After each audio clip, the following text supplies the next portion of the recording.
Hello everyone and welcome back to another video from Finance and Crypto Guide. In this video, I'm going to show you how to log into your Quicken Tax account. So let's get started right away.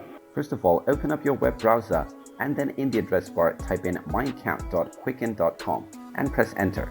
This will now take you into the official Quicken website and you will directly be taken into the login portal. Now, first of all, start by typing in your Quicken ID or your email address. After typing this in, click on the continue button and you will be asked to enter your account password. Just type in the password that you have set up while registering for your account and then click on the sign in button and you will be logged into your Quicken Tax account right away. In case you have forgotten your password, you can click on the forgot your password button underneath and you will be allowed to reset your credentials. And there you have it. That is how easy it is to log into your Quicken Tax account. If you find this video helpful, make sure you hit that like button and subscribe to our channel if you haven't done so already. Also ring that notification bell to never miss another update from us. Thank you for watching and I will see you again in the next video.